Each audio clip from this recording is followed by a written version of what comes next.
안녕하세요. 국제성서박물관 학예사 김나연입니다. 여러분 올리브 좋아하시나요? 올리브는 올리브 나무의 열매로 지중해식 식단이 웰빙 식단으로 알려지게 되면서 그 필수 재료인 올리브 또한 세계적인 식재료로 자리 잡았습니다. 그래서 다양한 음식에 들어가기도 하고 또 화장품에 들어가기도 합니다. 올리브는 성경에서도 감람이라 불리며 자주 등장합니다.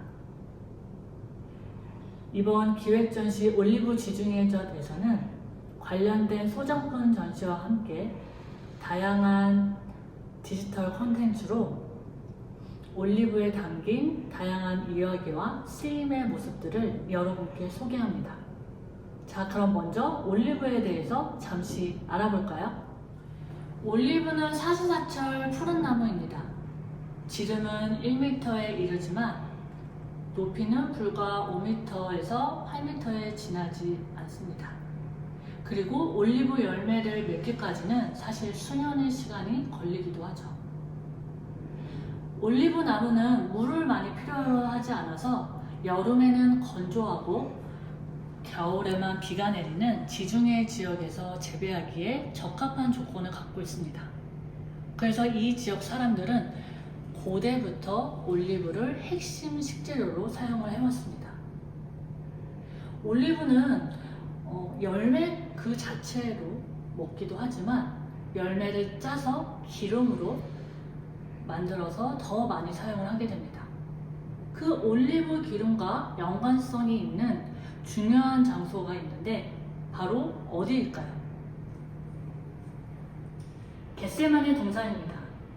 이스라엘 예루살렘 감람산, 즉 올리브산 하단부에는 올리브를 수확을 해서 기름을 짰던 곳이 있었는데 아람어로 기름 짜는 틀이라는 뜻을 가진 겟세마네 동산이라는 곳이 있었습니다. 이곳은 종교적, 일상적 의미를 지닌 곳인데 복음서에 따르면 예수님이 십자가에 못 박히기 전 마지막 기도를 드린 장소로 전해지고 있습니다. 이 겟세마네 동산에서는 기름 짜는 흔적들이 발견되는데 고대부터 이러한 기름 짜는 공장들이 많이 있었습니다. 이스라엘의 주요 생산품 중 하나가 올리브유였기 때문이죠. 이렇게 만들어진 올리브는 다양한 쓰임의 모습들을 갖고 있는데, 자, 그 쓰임의 모습들을 만나러 그림자 방으로 가보겠습니다. 올리브는 여러 번 짜서 다양하게 사용을 합니다. 또 한 번 짠 기름도 그냥 버리지 않고 다양한 허브와 섞어서 향유로 사용을 하게 됩니다. 첫 번째 짠 기름은 순수한 순결한 기름이라고 해서 성막이나 성전 안에 불을 밝히는 데 사용을 했습니다. 이 그림자 방을 통해서 좀 더 흥미롭게 살펴볼 수 있습니다. 이 그림자 방을 들여다보시면 벽면을 둘러싸고 있는 그림자는 올리브 나무이고 전면에 보이는 기구는 바로 등잔대, 메노라입니다. 7가지의 형상을 이루고 있는데 그 가지의 끝이 바로 등잔의 역할을 합니다. 그리고 이 등잔에 불을 밝히는 재료가 첫 번째 짠 올리브 기름, 순수한 기름인 것이죠.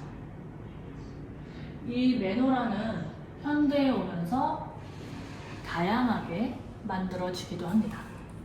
1948년 이스라엘 국가가 수립이 되면서 국가의 상징이 되기도 합니다.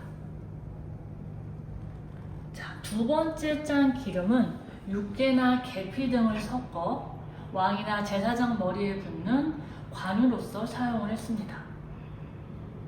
자, 이렇게 우리가 그림자 방에서 성전과 성막 안에서 중요한 역할을 했던 메노라에 대해서 좀 알아봤습니다.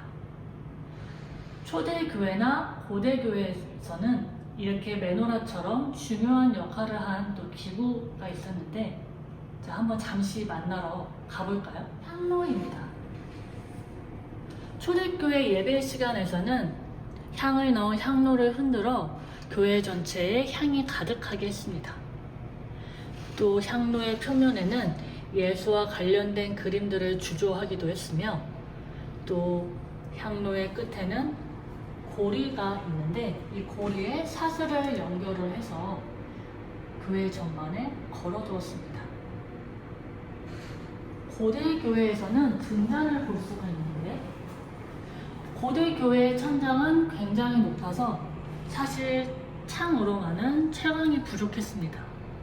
그래서 천장에 달려있는 샹들리에와 이러한 등잔들을 사용을 했는데, 이 등잔은 세 장의 빛 대신 예수를 의미합니다.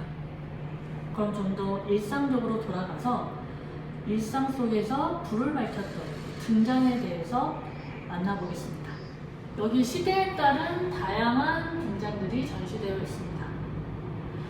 주전 1900년 전의 등잔들은 보물성 기름을 사용했기 때문에 접시용 형태의 등잔을 사용을 했습니다. 그러다가 사방을 구부려서 사용을 하기도 했고요.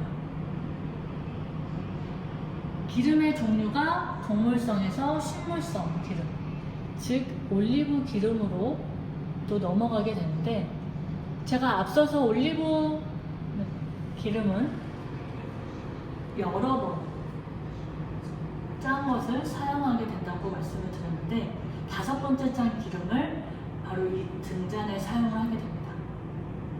이 식물성 기름을 사용하게 되면서 등잔 또한 변화를 또 겪게 되는데, 주둥이 부분을 도드라지게 만들어서 액체가 흘러내리지 않도록 했습니다. 이렇게 등잔의 모습들을 보시면은 등잔의 표면에는 십자가, 메노라, 그리고 신화의 모습들이 그려져 있는데, 이것을 보면 당시에 이 등잔을 사용했던 사람들의 신앙 또한 엿볼 수 있습니다. 우리가 책도 한번 살펴볼 수 있습니다. 이 책 속에서는 겟세마네 동산에서의 예수님과 올리브를 읊을 때 사용되었던 맷돌의 모습도 그림으로 만나볼 수 있습니다.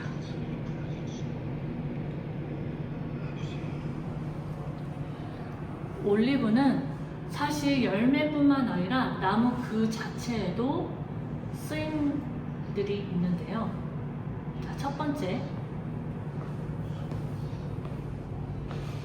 올리브 나무는 내구성이 높고 특히 미세한 결이 살아있어 이렇게 다양한 조각품들을 만들기에 적합하다고 합니다.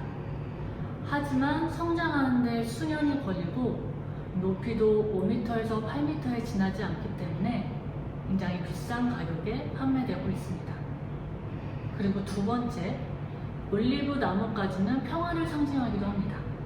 창세기에는 노아의 홍수 이후 비둘기가 가져온 올리브 나뭇가지를 보면서 땅이 드디어 사람이 살 수 있을 정도로 회복이 되었다는 성경의 내용이 있습니다. 이러한 내용들이 시간이 지나면서 평화의 상징이 되었고, 국제평화기구 유엔에서는 로고에 올리브 나뭇가지를 사용하기도 했습니다.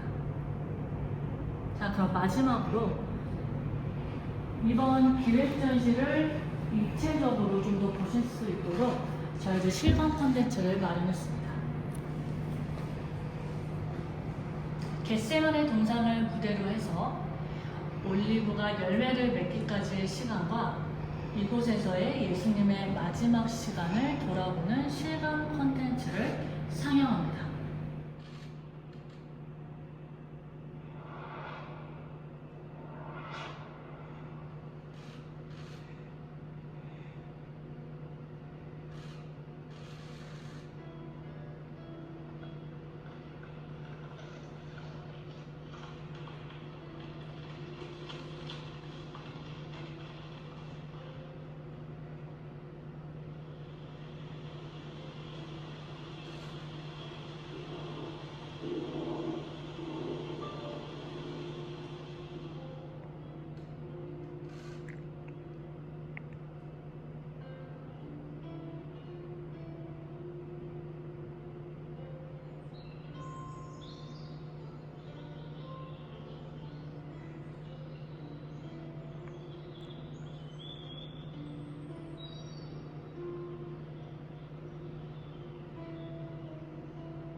올리브의 일상적 종교적인 쓰임의 모습들과 이야기를 다룬 기획전시 올리브 지중해점 즐겁게 관람하셨나요? 국제성서박물관은 언제나 문을 활짝 열고 여러분들을 기다립니다. 감사합니다.